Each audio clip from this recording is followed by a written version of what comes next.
Hailing from deep within the jungles of Lustria, the cold-blooded Lizardmen are one of the most ancient races of all. They're comprised of many different species offering all kinds of abilities on the battlefield, making the Lizardmen highly versatile. Led by the wisdom and magic of the ancient Slann, they're far more civilized than their bestial appearance may suggest.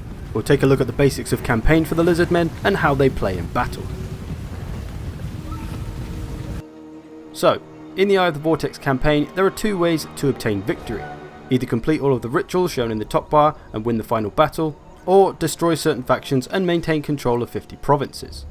If you opt to go after the Great Vortex, you'll have to complete a series of rituals in order to gain control of it, whilst at the same time stopping enemy factions from doing the same thing. If you instead want to dominate the New World, there's plenty of settlements that the Lizardmen can inhabit. However, there are places that are uninhabitable climates. The mountains of Nagorond are no place for Lizardmen after all. They're far more at home in the jungles of Lustria. You can choose to take these places if you wish, but there are significant penalties.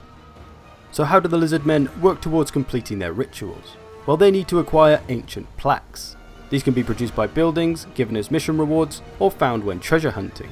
Once you've gathered enough of them, you'll be able to start a ritual, thus beginning your takeover of the Great Vortex. This will be repeated until you reach the final ritual. Other factions will be trying to stop you along the way, and will be trying to achieve the same thing themselves. There are also special buildings in the world called ritual resource sites. These allow the construction of a building that will give you a nice boost to your ritual currency. They can be identified by the symbol next to the settlement name. Look to take and hold these settlements to reach your ritual sooner.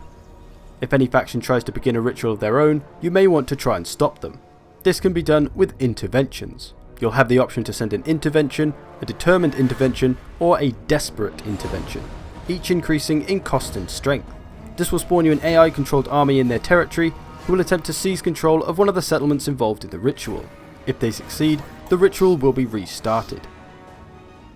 The Lizardmen also have access to their own powerful rites. If performed, these will provide strong bonuses and unique abilities.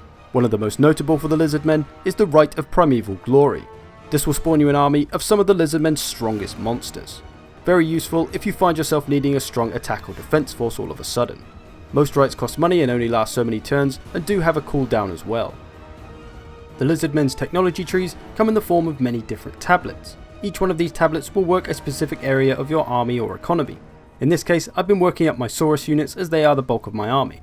Every tablet will need a certain building to be constructed in order to unlock it, so be sure to investigate all the different paths of the research and choose the ones that are going to be most useful to your playstyle. A unique aspect of the Lizardmen campaign is their geomantic web. This is the interconnection of all the Lizardmen settlements in their empire, and any in the surrounding areas. The strength of the web is determined by the average levels of the settlements involved. The levels range from 1 to 5. This average will give you a geomantic web strength, which affects your commandments over the province. The higher the level, the stronger your commandments will be. So at the moment, I've got the alignment of crafting, which is giving me income, growth, and public order. I can choose a different one to suit my needs for the province. For example, if I was about to go to war, I may want to change to the alignment of war, which as we can see gives +2 leadership and a bunch of other stuff. If I'm able to get my geomantic web up to level 2, we now get 4 leadership and increasements to the other stats. If we get to level 3, 6 leadership, etc. So the stronger we can make our web, the stronger we can make our provinces. So making sure you strengthen and protect your settlements is a wise move. But settlements that you don't control will also affect the web. Using your diplomacy and gaining allies is a great way to strengthen the web. You can also build specific geomantic web buildings to make it even stronger. The higher a level building you can construct, the stronger your web will be. Another unique perk of the Lizardmen is their blessed spawning. These are units that have slightly improved stats over their original counterparts and can be recruited once unlocked. The beauty of them is that they can be recruited instantly. So if you find yourself in a situation where you're heavily outnumbered and you need some extra units, blessed spawnings can save the day. They don't cost anything to initially recruit, but they do have their own upkeep. The Lizardmen also have access to the special Astromancy stance, which gives many bonuses. It can allow the vanguard deployment of certain units in battle, increase the chance of intercepting enemy armies moving through hidden paths, increase their ambush defense, and most notably, increase their campaign line of sight. For example, you can see the blacked out areas ahead. When I move on to the next turn, all is revealed. Incredibly useful for planning your expansion and seeing any threats ahead. To build a strong Lizardmen army, certain buildings will of course be required. The spawn pools of the lower castes are a good place to start for cheap skink infantry, including their powerful skirmishers, and ultimately the deadly Kroxigors. As soon as possible though, the sacred spawning caverns are a must. This will give you access to the powerful Saurus units. These are a mainstay of the Lizardmen army. Your main frontline and anti-large units will be born here. The true strength of the Lizardmen army though resides in their beast layer, which gives you access to most of the Lizardmen's most terrifying monsters. Try to expand wisely and construct these buildings when you can afford them. There's no point building the beast layer if you can't even afford the upkeep of the monsters. On the battlefield, the Lizardmen are a versatile and reliable force. High leadership throughout the army and a wealth of regeneration power from their lords gives the Lizardmen fantastic endurance for their aggressive playstyle. The variety of different Saurus warriors are fantastic frontline units. They have great staying power, especially the variants with shields, and high weapon strength for some great damage output.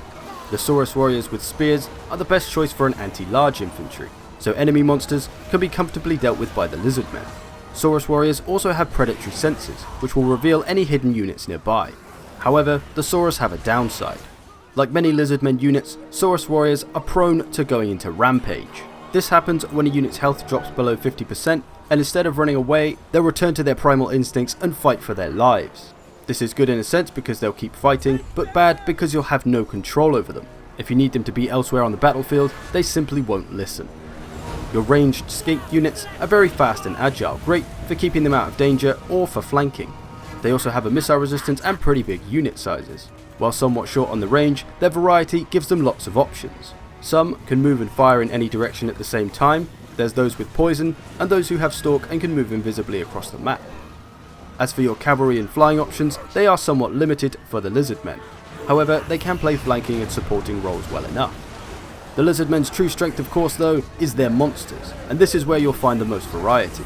Many can charge through enemy lines with ease and make an utter mess of enemy formations, while absolutely ruining their infantry. The Lizardmen have found creative, intelligent uses for these beasts though. There are those that function as artillery, those that can heal your troops, and the almighty Feral Carnosaur with its own bonus versus large is great for taking on other monsters one-on-one. And no Lizardmen force would be complete without a wealth of magic at your disposal.